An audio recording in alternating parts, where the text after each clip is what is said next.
I'm just a fucked up girl who's looking for my own peace of mind.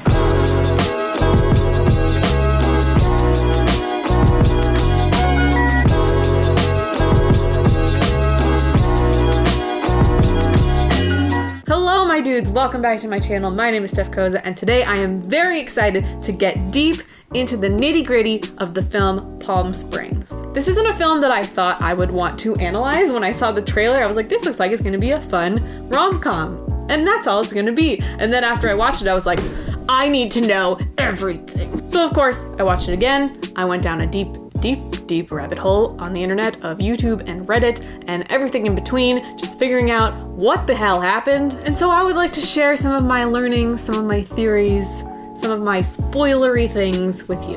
So if you haven't watched the film Palm Springs, or you don't know anything about it, I did post a spoiler-free review on my channel. Feel free to check that out. I'll also put a card here. I never remember what side it's on. It's one of these. There's a thingy. You can click on it and it will take you there. And now it is time to do the spoiler review. So I think I just want to start with the elephant in the room here, which is the ending. The ending is very ambiguous. It's pretty clear that their plan was successful. However, there's one little detail that made me just kind of go, but is it? What was it though? Did they do it? And that is the dinosaurs. I love this little touch. I love that they end on this tilt up and you see the landscape and you see in the distance the silhouette of these brontosaurus. Beautiful, beautiful brontosauruses. Brontosaur walking across in the distance in the sunset, and it's a beautiful shot, and I love that they ended on that because I think it's so cool, and it's like this nice, fun, whimsical little touch. But it also makes you wonder, did they succeed? Are they just high on mushrooms again? Because the first time we saw dinosaurs, they were high on mushrooms. But we know that they were successful because first, Niles says, I have to go pick up my dog now, like implying now that we have succeeded and we have proceeded a day, I need to go pick up my dog. And then also the family that lives in the house that they have been staying in comes back, which means they're back from their vacation. And Niles even says, I guess they came back on November 10th. And the whole movie takes place on November 9th. So it's pretty obvious that they did succeed and they are now out of the time loop and on the next day. But the dinosaurs really make you think. One thought that crossed my mind is that maybe they're in some weird alternate universe where they did technically leave the time loop, but now they're in like this whole other loop or place or plane of existence where there happen to be dinosaurs. Another theory that I read that I'm not entirely sure checks out, but I will share it with you, is that the dinosaurs way back when walked into this cave and then they got stuck in the time loop. But if that was the case, I feel like people would notice that there are dinosaurs everywhere. I don't know. But if you believe that theory, I would love to know why. But I believe that the dinosaurs are just kind of like a nice little nod, a nice little symbol. Like maybe they aren't actually there, but maybe it's supposed to make you question existence. I'm going way off what I intended to say here. The point is, I think it was just a nice little nod to end the movie to show that they are happy together and that all is well. Because the last time we saw dinosaurs, I think it was at like the peak of their relationship. Like it was that night where they were together and they were on mushrooms and they were just having a really good time, enjoying life in the moment. And I think that's what the dinosaurs are supposed to symbolize. So that's what I'm going with here. While we're on the ending, I think it's also important to talk about the end credits scene, which you may not know about. There is a scene at the end of the credits with J.K. Simmons and Andy Samberg. I don't feel like it's really that crucial to the story, but it is a nice little touch. And there is one detail that I'm gonna talk about. But basically, Roy comes into the wedding that's in the time loop, and he walks up to Niles and he says something snarky. I don't remember what he says exactly, but then Niles turns to him, looking at him like, I have no idea who you are.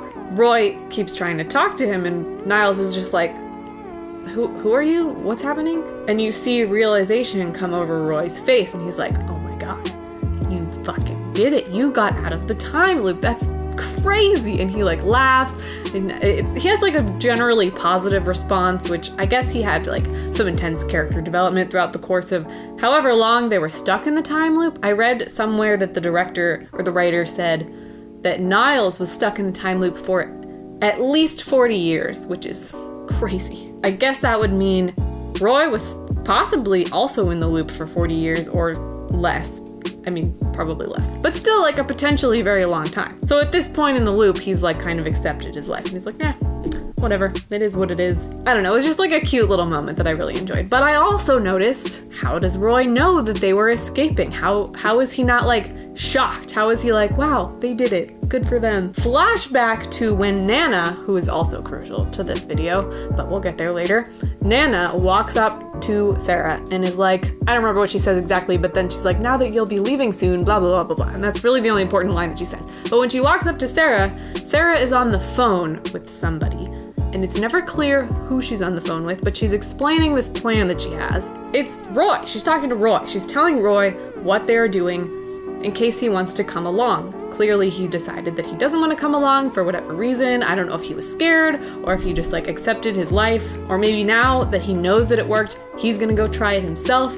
I don't know. There's a lot of open ends that it could be anything. But it's those little details that I just really, really, really dig. So before I talk about Nana, I'm gonna go back to the end credits scene because I have one question. Niles is now in the loop, but with no memory, which means it reset to like the manifestation of him that pertains to Roy's story timeline. Talking about time is like, so my question is that just like a manifestation of who Niles was to Roy, or is that actually Niles but in a different dimension? And the reason that I bring this up is because if he is there, where is the goat? Shouldn't the goat also be there? Is that a plot hole?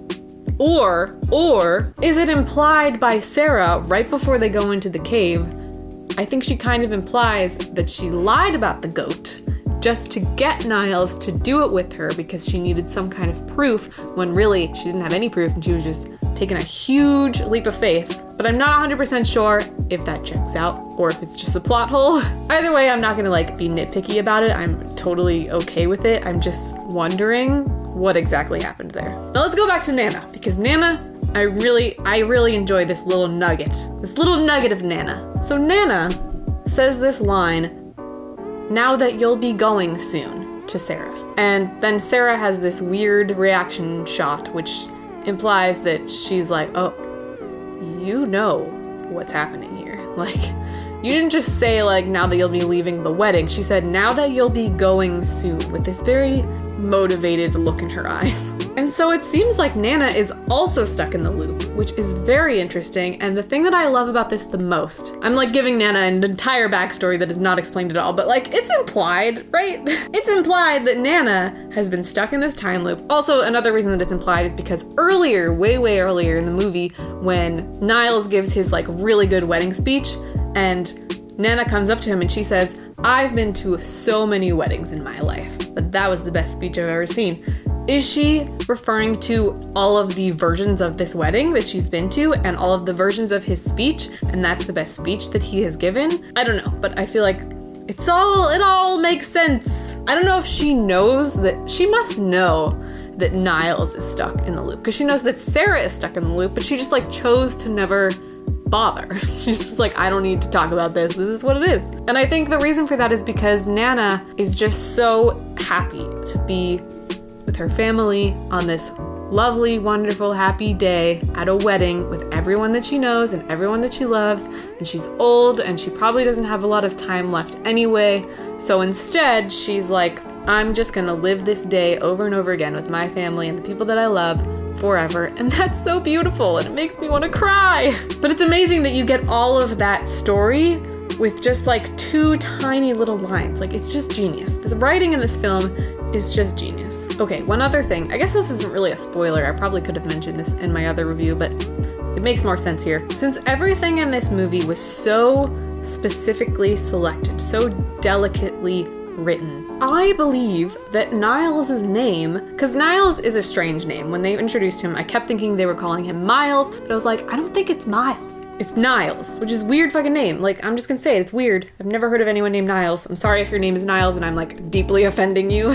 But I believe the name Niles was chosen specifically because Niles is a nihilist. This could be a bit of a stretch, but I'm gonna go with it. Especially because my next point is a gigantic stretch. So this is my last point and I'm putting it at the end because most of you have probably tapped out by now and it doesn't matter anyways. But I have this theory that is so far-fetched and incredibly subtle, and probably just me, but regardless, it affected the experience that I had watching the film, so I'm gonna say that it's important whether or not it is true or not. But I suspect that the writing in this film was at least partially influenced by Blade Runner. Okay, hear me out. I'm a huge fan of Blade Runner, so sometimes I just kind of like unintentionally attach it to things where it doesn't belong, and that could be what I'm doing here, but whatever. The first instance that I thought of this was when Roy was introduced, because, I don't know, every time I see a character named Roy, I just think of Roy from Blade Runner, because he's such an iconic Roy. Like, he's the Roy. You don't just name someone Roy, because we already have a Roy.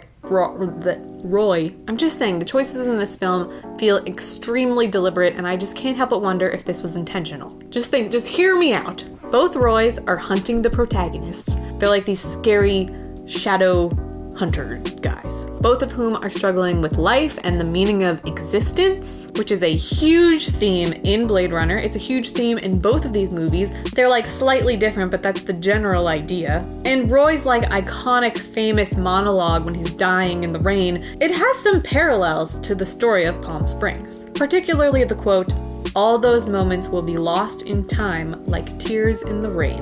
Just like all of these moments in this time loop are lost in time, more or less. I don't know if that was intentional, but it's interesting to think about nonetheless. Also, with this in mind, this is, okay, I just keep going on, I need to stop. I mean, I'm gonna stop after this, I swear, but I have one more, which is a huge stretch, and just hear me out, in the Blade Runner idea, just bear with me.